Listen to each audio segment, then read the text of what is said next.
எங்க அப்பா பெருசா நான் எந்த மேடைக்கு போய் பேச போனாலும் அதை பத்தி எல்லாம் பெருசா கண்டுக்க மாட்டான். எப்பயுமே நடக்கிற ஒரு சாதாரண இயல்பு தான் இருப்பான். ஆனா நான் படிச்ச பள்ளிக்கு நான் சீஃப் கெஸ்டா போனப்ப அந்த பத்திரிகை வந்துக்குள்ள அதை எடுத்து எங்க அப்பா இறப்பதற்கு 10 நாளைக்கு முன்னாடி அவருடைய தலகாணியில் வச்சிருந்தேன்.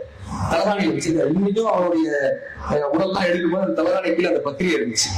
அப்ப எங்க அப்பா கிட்ட நான் கேட்டேன் அந்த 25 நாளைக்கு முன்னாடி, ஏப்பா நான் எத்தனையோ நிகழ்வுக்கு போனேன், வந்து நம்ம லண்டன் எல்லாம் போய் பேசியிருக்கோம், சிங்கப்பூர் போய் பேசியிருக்கோம், ஒவ்வொரு வெளிநாடுகளுக்கும் போய் பேசுறோம், அப்பதான் நீ இந்த மாதிரி ரியாக்ட் பண்ணதே இல்லையப்பா. ஏதோ ஸ்கூல்ல நான் பேசின, நான் படிச்ச ஸ்கூல்ல இந்த பத்திரிகை கொண்டு வந்தாலும் உனக்கு ஏப்பா அவ்வளவு சந்தோஷம் என்ன? எங்க அப்பா சொன்னாரு, இந்த ஸ்கூல்ல இடம் வாங்குறதுக்கு நான் எவ்வளவு கஷ்டப்பட்டேன் தெரியுமாடா.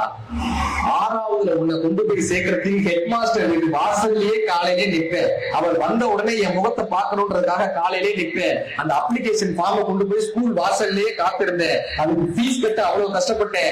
மத்த ஊர்கள்லாம் நீ பேசி எல்லாரும் கை தட்டுறாங்கல்ல, அது உனக்கு கிடைச்ச பாராட்டு. உன் ஸ்கூல்ல இந்த பேர் வந்துச்சு பாத்தியா, அது எனக்கு கிடைச்ச பாராட்டு.